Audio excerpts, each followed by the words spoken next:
In the future, there's a plan that will run a lights out factory or a dark factory. A dark factory is a factory that's mostly actually run through robotics with very few humans inside the plant.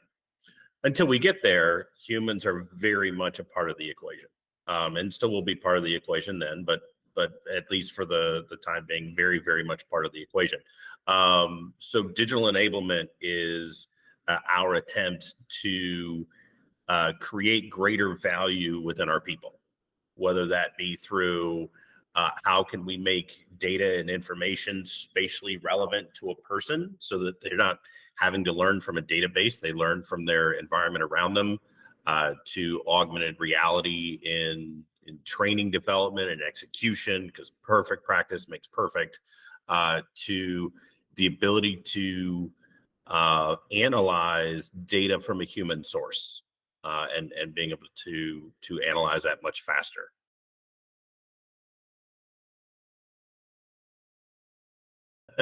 That if we put AI on it, it will solve the problem. There's a lot of hype today around AI, certainly with ChatGPT coming out. I think there was a lot of hype around AI previous to that, but certainly over the last year, with OpenAI's solution that came out, there's a tremendous, tremendous amount of hype.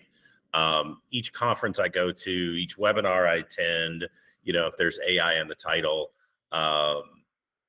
it's a big hype fest as they go through that. Where I think what most people fundamentally know but kind of fail to take care of is that solution is only as good as the data underneath it. And so if you're a company that has taken the time and really concentrated on the governance of the data that you have, AI is going to pay off for you in a major way. If you haven't, AI is actually has a potential to be a detriment to your company itself. So I like to use the term or the phrase of AI is your reward for great data management.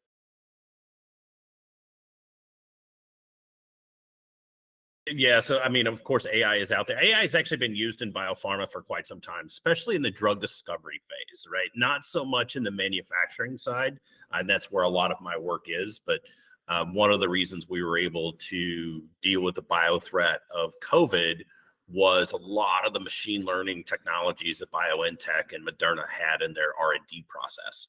So that's been there quite a bit. As we get into the manufacturing space or the operational space, again, I think that's where it's going to really come into the human side of technology as we get in there. There has been some work in digital work instruction or augmented reality. There's been some work in the digital twin space, although that's kind of proving to be difficult given that most companies don't actually have an accurate three-dimensional uh, representation of their facility. So that makes it a little more difficult. I am starting to see quite a bit of, as the hype curve kind of comes down, we're seeing companies use AI for its initial use cases of solving very simple problems.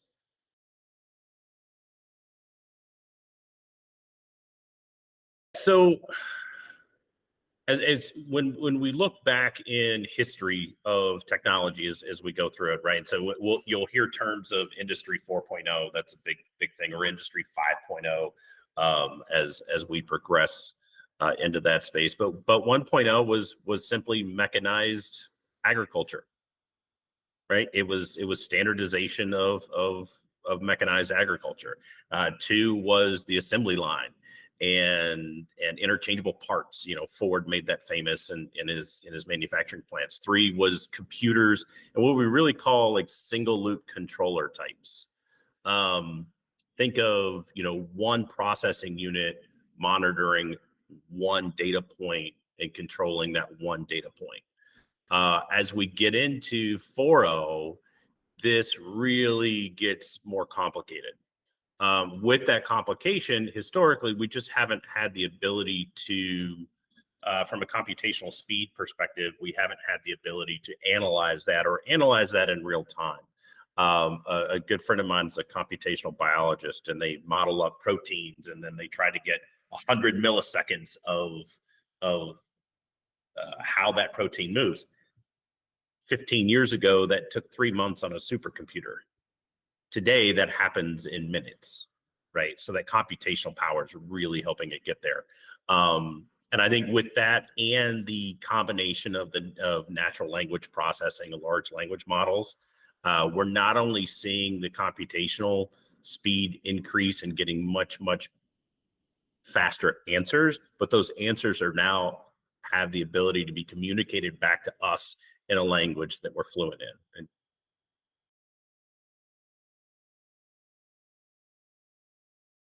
don't do it and do data first.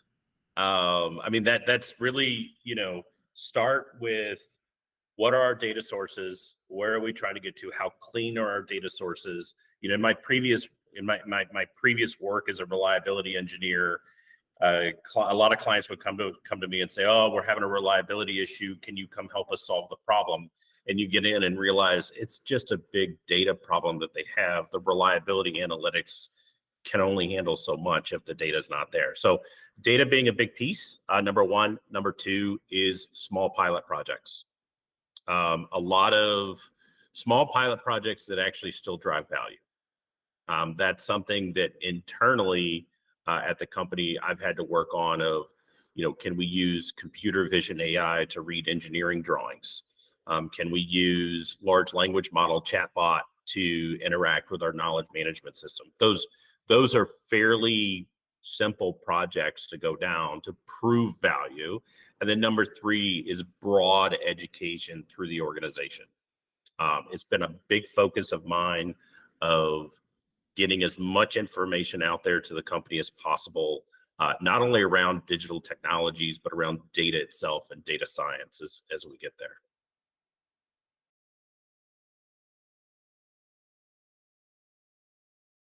Well, I mean, I'll go back to a technology that's been around 15, 20 years. And then we're going to go to the digital twin side. A lot of that technology, like I said, it's been around 15, 20 years. It's been, well, even longer than that, 30 plus years. Hasn't yet realized its full potential. As humans interact with our environment, we learn. That environment can be a plant in the middle of Raleigh, North Carolina, or it could be a virtual representation of that same plant that we can go in and learn and interact with. If I'm looking at kind of that next big technology or the technology I think is going to realize its fullest potential, I think the idea of the digital twin and connecting all that data spatially so people can interact with it will be big.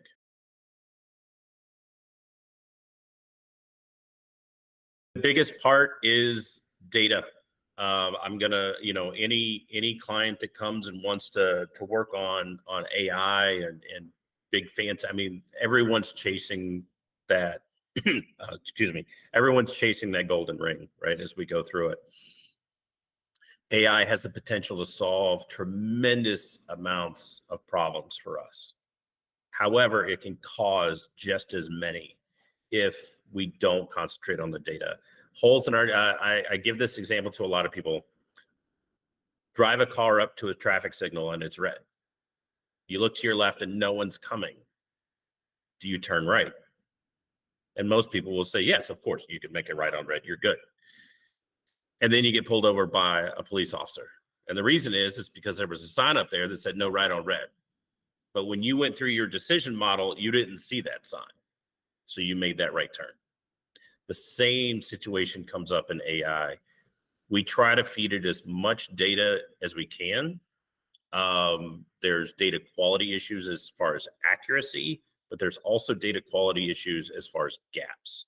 And both accuracy and gaps can drive an AI decision model to make certain decisions or make certain inferences that will drive us down the wrong road if we're not careful.